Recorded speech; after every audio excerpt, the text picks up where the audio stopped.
Hello students, welcome back to the channel. In this video, we are going to study the chapter Chemical Coordination and Integration. It is the last chapter of the Human Physiology of class 11th. Now see beta, there are two systems are working in our body which are coordinating the other cells and other organs so that efficiently the work can be performed. One is the neural system. One is the neural system which is providing a point rapid coordinations among organs. But main thing is this neural system coordination is fast, but it is short-lived. Okay, and second drawback was this ki nerve fibers are not able to reach to each cell of the body. So we want another type of system where each and every cell the message can be received and they can perform in a coordinated manner. So this function is carried out by hormones.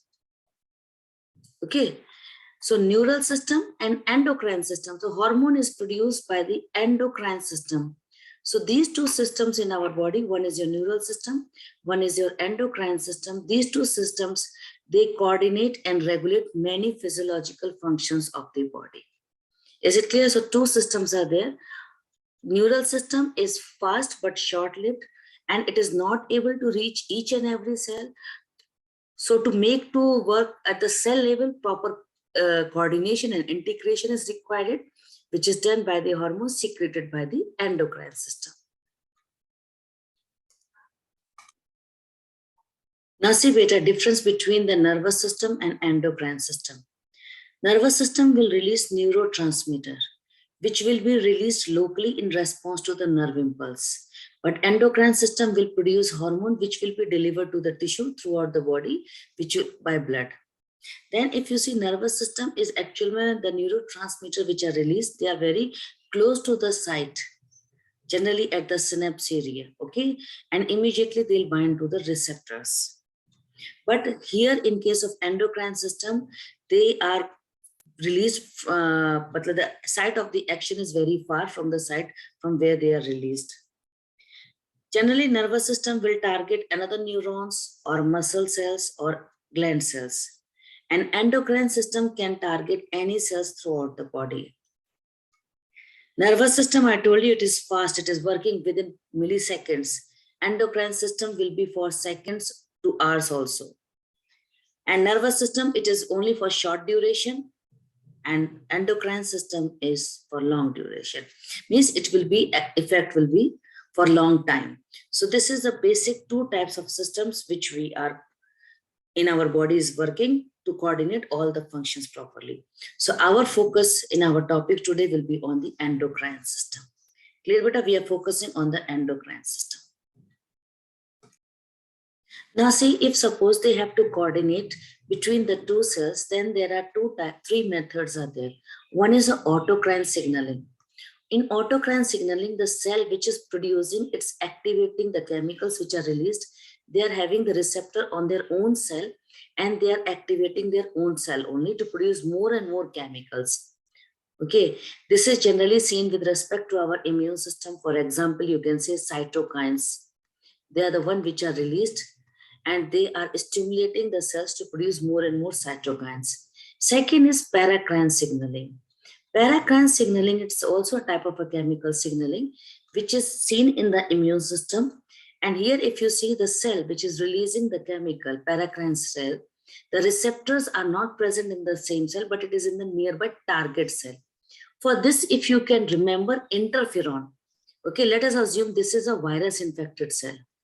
This is virus infected cell.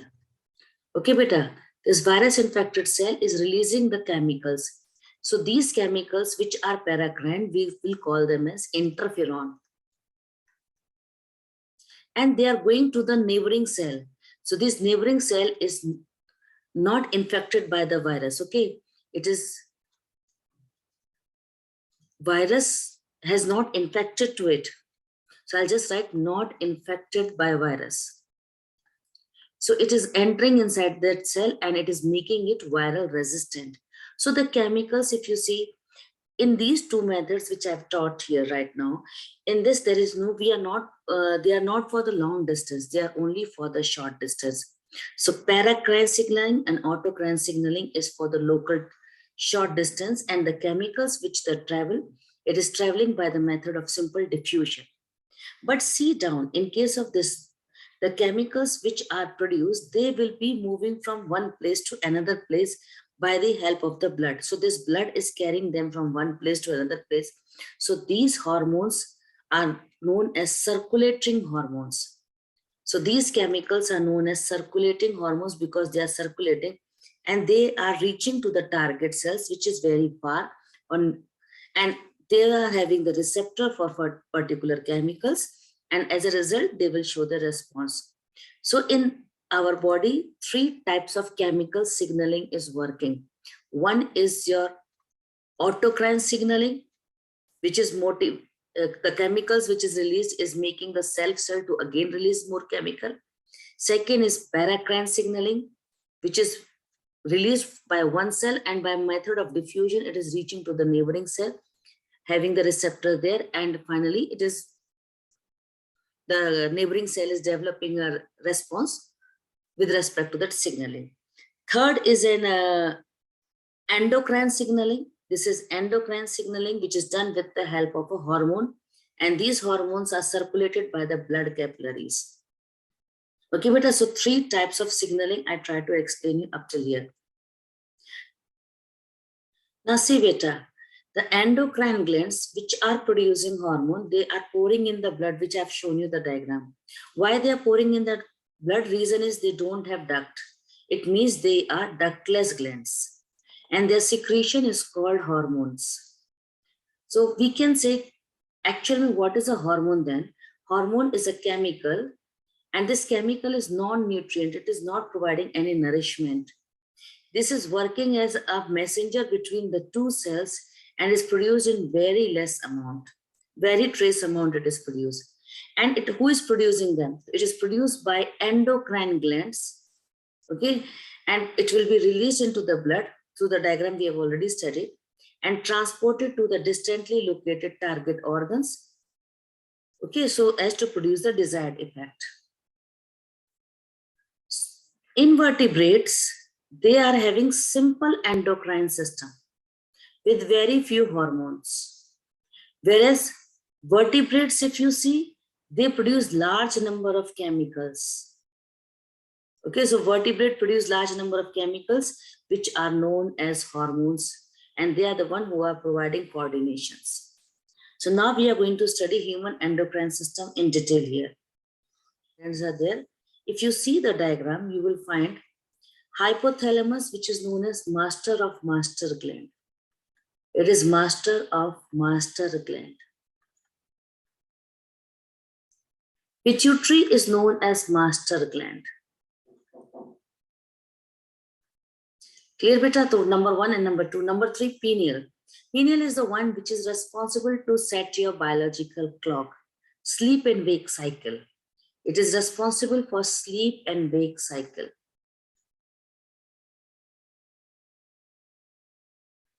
Thyroid gland is present for it is regulating the basal metabolic rate. And on top of thyroid gland, you're finding parathyroid gland. Thymus is the gland which is important for our immune system. This is the gland where the T cells will get maturation. And this is the only gland which decreases in size with increasing age. Pancreas, we have already studied in the digestive system. The pancreas are the one which produce enzymes as well as they produce hormones. Adrenal glands, they are present on the top of the kidney. So they are also known as suprarenal glands. And the gonads, which are testes in males and ovaries in females. So all these glands, they are actually mentioned here also. With the location, you can learn from the diagram. The pituitary gland, pineal gland, thyroid, adrenal, pancreas, parathyroid, thymus gland, gonads, that is testes in males and ovaries, and last is hypothalamus, which is not written in theory. It is right from the diagram, we have to learn it. So they are organized and as an endocrine body in our bodies. Is it clear? Now, in addition to these, some other organs are there which are performing some other functions, but apart from performing other functions, they also secrete hormones also. For examples, your GI tract, gastrointestinal tract, liver, kidney, and heart. So these are the organs which are also producing hormones. Is it clear? So I think so this much topic is clear. The endocrine system includes endocrine glands and other organs which are producing hormone. Now let us study about hypothalamus. Now beta, I just want to focus one thing before I explain hypothalamus. Okay, two things please try to understand. One is your neurotransmitter secretion, another is neurohormone secretion. See the diagram and try to understand the diagram carefully. This is your neuron, means nerve cell. If you see the nerve cell is actually reaching to the target cell, okay? It is reaching to the target cell and releasing a chemical that is known as neurotransmitter. Please focus, it is neurotransmitter. And directly these neurotransmitters, they are diffusing and attaching to the receptors. So the neurotransmitters are released by neurons, and at the point, this is known as synapse. This point is known as synapse where they are releasing the chemical. And now if you see the down diagram, see carefully beta. In this case, if you will see, they are releasing, this is also neuron, okay? This is neuron and it is releasing neurohormone. And this chemical is transported from the to the target cell with the help of blood. Okay, so please remember these chemicals are neurohormones which are carried to the distant place by the blood. Now, if receptors are present on the target cell, they will bind. And if this is, for example, here, see, focus here. This is non-target cell, so don't have receptor, so it will not bind. So before I explain you hypothalamus, try to understand the difference between neurotransmitter and neurohormone. Understood up till here? Now we will study hypothalamus. Now see beta, hypothalamus. First of all, see where it is. It is actually a basal part of diencephalon, which is a forebrain. It is a part of a forebrain. And it regulates different functions of our body. Now this is important, please focus. It contains several groups of neurosecretory cells called nuclei. So neuro means nervous, okay beta? Nerve cells which are secreting.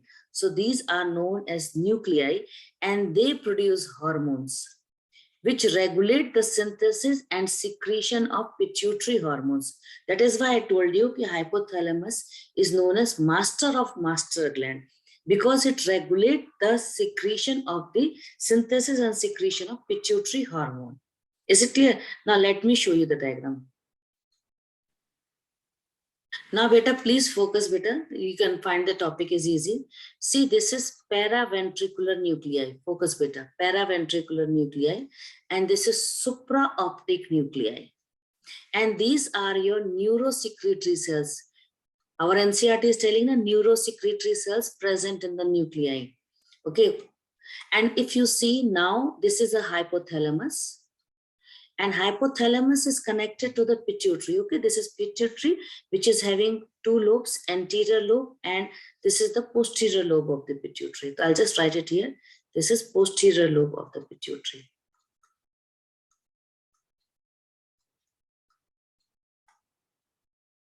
And if you see the diagram, analyze the diagram, these neurosecretory cells, they are releasing the hormones, neurohormones, which is entering into the blood. Is it clear? It is hypophyseal artery. It is entering into the blood.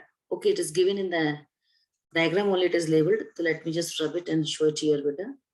This is posterior pituitary. Just 1 minute. This is posterior pituitary. So it is entering into hypophyseal artery, and this is the hypophyseal vein which is coming out.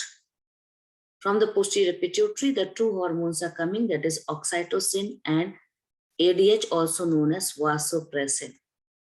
And these hormones, they are synthesized by neurosecretory cells of hypothalamus and are stored and released from posterior pituitary. Please, right now I have explained you neurosecretory cells which are producing hormones and which is released from the posterior pituitary, that is ADH and oxytocin. Is it clear, beta? Now see next. Now see beta, again try to understand. These are your hypothalamic neurosecretory cells. Okay beta. Now see, they are actually here in the axon ending. Check beta, they are releasing either two types of hormone, releasing hormone or inhibiting hormone. Beta, I hope you are able to understand the diagram carefully. So hypothalamus releases two types of hormone. One is releasing hormone, one is inhibiting hormone. And through the hypophyseal portal system. Okay, but through hypophyseal portal system, check carefully, it is reaching to the anterior lobe of pituitary. It is reaching to the anterior lobe of pituitary and stimulating the cells of the anterior pituitary to produce the pituitary hormones. Is it clear? I hope you are able to understand. Once again, I'm repeating it. See here, hypothalamus is having neurosecretory cells. They are producing two types of hormone, releasing hormone and inhibiting hormone. Through hypophyseal portal system, they are reaching to the anterior pituitary, and as a result, then anterior pituitary will produce its pituitary hormone. Is it clear? Now let me show you NCERT.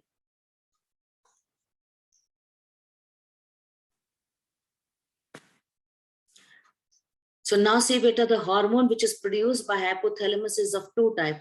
Releasing hormone, which stimulate the secretion of pituitary hormones, and second is inhibitory hormone, which inhibits the secretion of pituitary hormone. So I hope up till here your topic is clear. And now let us see what are the inhibiting hormone and what are the releasing hormone. Now see beta, one is your thyrotropin releasing hormone. It will affect the anterior pituitary to release thyrotropin and prolactin.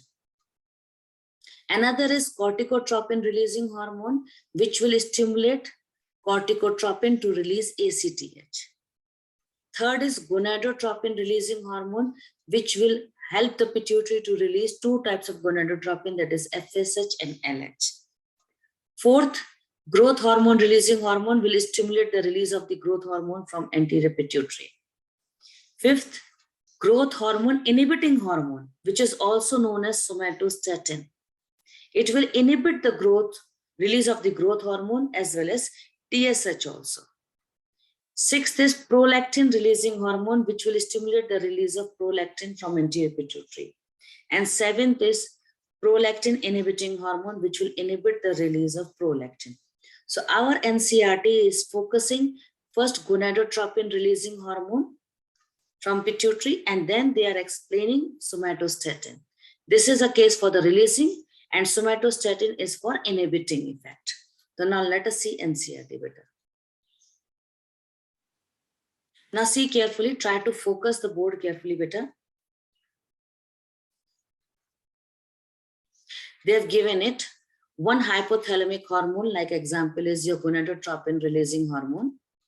Hypothalamic hormone like gonadotropin releasing hormone, GnRH, will stimulate the pituitary gland to synthesize gonadotropin. Which two gonadotropin beta? LH and FSH. Clear beta? FSH and LH. Clear? Now next example they are taking for inhibitory. Somatostatin is an inhibitory, okay? It is releasing from hypothalamus to inhibit the release of growth hormone from pituitary. So effect of one, they have taken the example of releasing hormone, another they have taken the example of inhibitory hormone. And I told you, I have explained you from the diagram, that these hormones, they originate in the hypothalamic neuron. From the axon, they are coming and are released from there into the nerve ending. These hormones reach to the pituitary through a portal circulatory system, which is also known as hypophyseal portal circulation, to regulate the function of anterior pituitary. Is it clear? So these hormones, releasing and inhibiting hormone, are regulating the function of anterior pituitary. Please remember, beta.